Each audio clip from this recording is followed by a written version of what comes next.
Hello everyone, welcome back to my channel. চলে এসেছি আমি পিউ ফ্রম দুর্গাপুর। সবাই কেমন আছো? আশা করছি সকলেই ভালো আছো। গুড মর্নিং সবাইকে। তোমাদের হয়তো এখন মর্নিং হবে, যদিও ভিডিওটা রাতে যাবে, রাতে দেখবে। তো আমি যেহেতু সকাল 6:30টার সময় স্টার্ট করলাম, তাই বললাম। আর আমি তো রাতে ঘুমাইনি, সারা রাত খুব খুব খুব খুব আপসেট ছিলাম। আর ভাল লাগছে না এটা নিয়ে বলতে। ফেসবুক প্রোফাইলটা আমার সমস্যা হয়েছে, তো সেই কারণের জন্য সত্যি কথা বলতে সোশ্যাল মিডিয়াতে কাজ করার মতন মানসিকতাই আমার তৈরি করতে পারছি না। ওর জন্য ঠিকঠাকভাবে এখানে আমি ভিডিও পোস্ট করতে পারছি না, ব্লগও দিতে পারছি না। তার জন্য আমি আন্তরিকভাবে দুঃখিত তোমাদের কাছে। খারাপ লাগে যখন তোমরা মেসেজ করে বলো, দিদি তোমার কি হয়েছে, তুমি ভিডিও ঠিকঠাকভাবে দিচ্ছ না, টাইমে আসছে না। কিন্তু কি করব বলো তো, মন আর মানসিকতা ঠিক না থাকলে কোনো কিছু ভালো লাগে না। যাই হোক, আর বেশি আপসেট কিছু তোমাদের সাথে দেখাতেও চাই না। আর যেটা আজকে যেহেতু জামাই ষষ্ঠী, সব জামাইরা জামাই শ্বশুর বাড়িতে যে আজকে কবজি ডুবিয়ে খাবে। আর আমাদের বাড়িতে আমার নন্দা জামাইকে আসতে বলেছি, যে তোমার মা না ফেরার দেশে গেছে, 1 বছর হয়নি। যদিও আমাদের কোনো নিয়ম নেই, তবুও বাড়িতে যাওয়ার এবার ইচ্ছা করলো না, বাবা বলছিল যাওয়ার জন্য। তো বললাম যে তাহলে ননদা জামাই ননদ ওদেরকেই নিমন্ত্রণ করি। ওদেরও তো আমার মতনই কন্ডিশন, মা নেই, আমার তো বাবা আছে, তো বাবাও নেই। তো যাই হোক, সেই কারণে ভাবলাম যে সবারই ইচ্ছা করে, দেখবে সব জামাইদেরই শ্বশুরবাড়িতে এই একটা দিন যেতে। তো যাই হোক, সেই কারণের জন্যই আমি দাদা ভাইকে আর দিদি ভাইকে আসতে বলেছি। আর দিকে কি রান্না করব সকালবেলা থেকে স্টার্ট করতে হবে, কিন্তু ঘুম পাচ্ছে, ঘুমায়নি তো।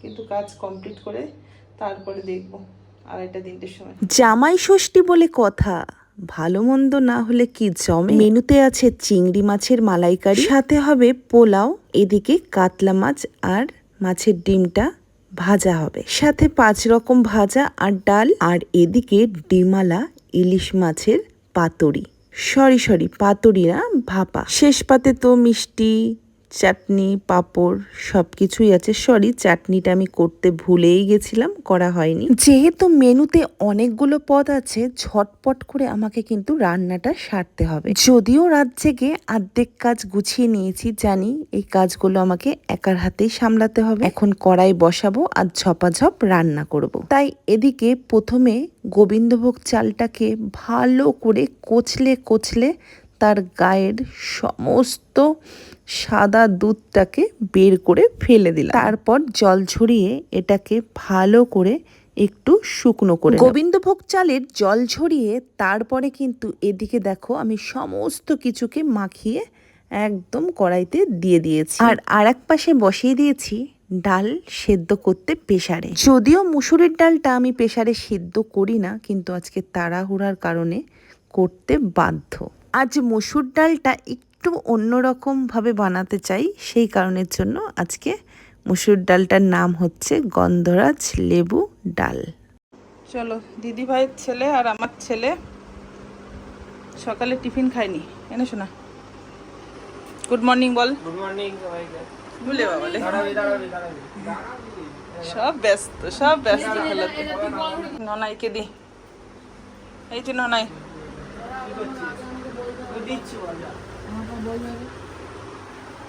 আর এই যে বেডশিটটা পেতেছি, এই বেডশিটটা যদি তোমরা লিংক চাও আমি দিয়ে দেবো, ঠিক আছে?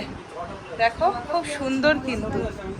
সত্যি কথা বলতে, ব্লগ করার জন্য যদি পাশে কেউ থাকতো তাহলে তোমাদেরকে ব্লগটা সুন্দরভাবে প্রেজেন্ট করতে পারত। দুঃখের বিষয়, এই মুহূর্তে আমার ব্লগ ধরে দেওয়ার মতন কেউ নেই। আমার ছেলে আর ননদের ছেলে দুজনে এক জায়গায় হলে ওরা তো খেলাতেই মত্ত থাকে, তো ওদের তো আজকে ধারে কাছে পাওয়া যাবে না। তোমাদের দাদাভাই নিজের কর্মস্থানে। খুব একটা ভালো ব্লগটা করতে পারিনি, কারণ মেন জিনিসই আমি ফুটেজে নিতে পারি। এক ঝলক তোমরা আমার রুমগুলোকে কেমনভাবে আমি ডেকোরেশন করেছি সেটা চোখ বুলিয়ে না। হ্যাঁ, তারপরে কিন্তু আমাকে কমেন্ট বক্সে জানাতে ভুলো না যে আমার ঘরটা কেমন ডেকোরেশন করা হয়েছে। এদিকে দেখো, মিশো থেকে খুব সুন্দর 4টে মালা অর্ডার করেছিলাম, বেশ সুন্দর লাগছে কিন্তু।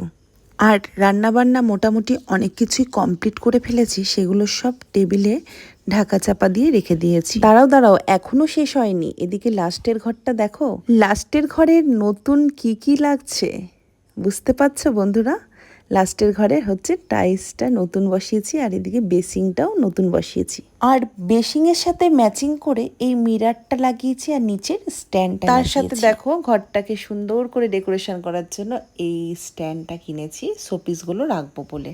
আর এখানে চলো অনেকের সাথে পরিচয় করানোর আছে, যদিও তারা আজকে না ফেরার দিন। ওই যে কোনায় ফটোটা, ওটা হচ্ছে আমার দাদা শ্বশুর, আমার শাশুড়ির বাবা, আর তার পাশে আছে শ্বশুর শাশুড়ির ফটো আমার, আর তার পাশে রয়েছে হচ্ছে আমার শ্বশুরের বাবা মা, তার পাশে আমার শাশুড়ি মায়ের বাবা মা।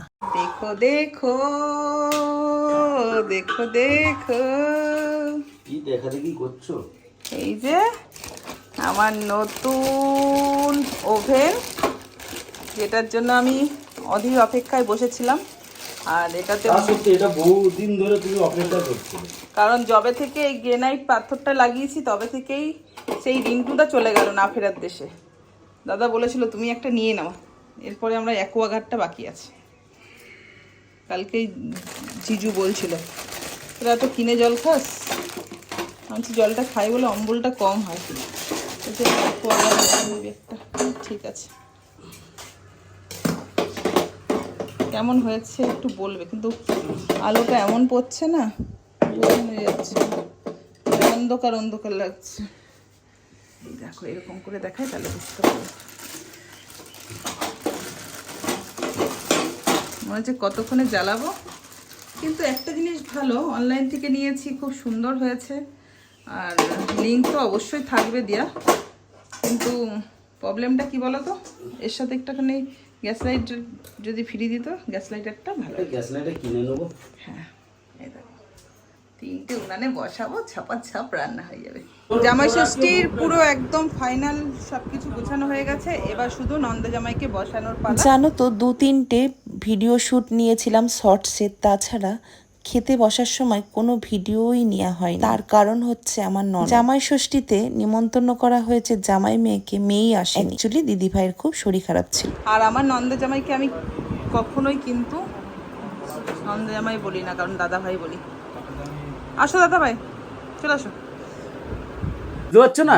আরে তার জন্য ভাই আছে, ফার্স্টে যেটা তোমার সব থেকে বেশি পছন্দ সেইটা আগে তুলবে। এই দাঁড়াও, ওই যে তোমাদের বললাম ননদও আসেনি, এদিকে দাদা ভাইয়েরও তারা ডিউটি যাবে, সেই কারণে না খাওয়ার সময় ভিডিও নেওয়ার কথাই ভুলে গেছি। যাই হোক, দাদা ভাই তাড়াতাড়ি করে খেয়ে দিয়ে চলে গেছে, এদিকে কাকিমারও কাজ হয়ে গেছে। আমাকে বলো না যে কাকিমাকে একটুখানি দাও, দিয়ে তারপরে তোমরা কি বলো না বলো, কাকিমাকে জিজ্ঞেস করো। কাকিমাকে মানে দিয়া থোয়াটাই মানুষের বড় কথা না, অন্তর দিয়ে ভালোবেসে দেওয়াটাই বড় কথা। কাকিমা তোমার সাথে আমার এটা কিরকম বলো? হ্যাঁ ভালো, বুঝেছ? জামাই ষষ্ঠী দিদিভাই আসতে পারেনি, দিদিভাইদের বাড়িতে পাঠিয়ে দিলাম, তো কাকিমাকে একটু দিয়ে দিলাম। কাকিমাকে বললাম বসে খেতে, কাকিমা বললো মেয়ের বাড়ি যাবে নাকি? মেয়েকে রাখতে হবে। ও, তা কাকিমা খাবে না?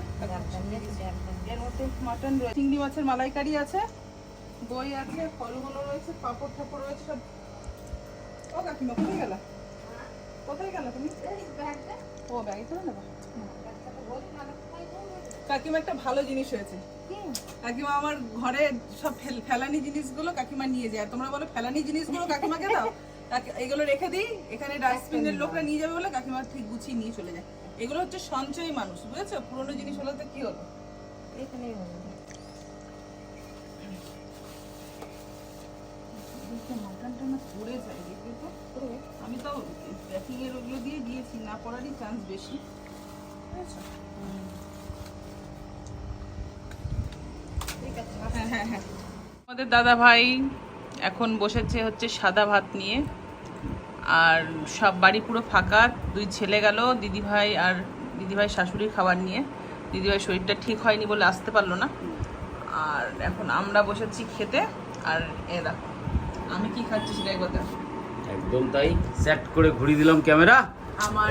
আমার বর এখন মা বাবা নেই তো, সেই দায়িত্ব পালন করছে। যেমন ঠিক আছে, যেরকম দাদা ভাই মানে আমার ননদের বর, তাহলে আমাদের হচ্ছে জামাইবাবু, ওর তোমার দাদা ভাইয়ের হচ্ছে জামাইবাবু, তাহলে সেখানে জামাই ষষ্ঠীটা করে হচ্ছে শ্বশুর শাশুড়ি। যেহেতু আমার শ্বশুর শাশুড়ি নেই, তাই শ্বশুর শাশুড়ির জায়গাটা তোমাদের দাদা ভাই পালন করে জামাই ষষ্ঠী করলো। আর আমি হচ্ছি বৌমা, তো আমার তো এখন বৌমাদের তো ষষ্ঠী হয় না। বৌমাদের যেহেতু ষষ্ঠী হয় না, তোমাদের দাদা ভাই আমাকে সাজিয়ে দিয়েছে 5 রকম ভাজা দিয়ে সাজিয়ে দিয়েছে। আচ্ছা, বৌমা ষষ্ঠী হচ্ছে। আচ্ছা, এটা আমার মন গড়া। আর কিছু দেখ বুঝবি নাকি? যাই হোক, খুব ক্লান্ত শরীর, কালকে রাতে ঘুমাইনি, আর সারা রাত জেগে রান্না বান্না কমপ্লিট করে, তাও তোমার দাদাভাই লাস্টে মাটনটা করে দিয়ে আমাকে অনেকটা হেল্প করেছে। মাটনটা আমি দেখাইনি কেন বলো তো, কারণ আমি তখন সময় পাইনি, স্নান করতে ঢুকে গেছিলাম, সেই কারণের জন্য তোমার হয়নি। যাই হোক, তোমার দাদাভাই মাটনটা করে দিয়েছে, আর অনেকটা ছিল, কাকিমাকে দিলাম, কাজের যে কাজ করে আমাদের বাড়িতে, দিদিভাইদের বাড়িতে পাঠালাম। চলো, আর বেশি বকে লাভ নেই, এবার খেয়ে নিই। তোমাদের সাথে আবারও দেখা হবে নেক্সট কোনো ব্লগে।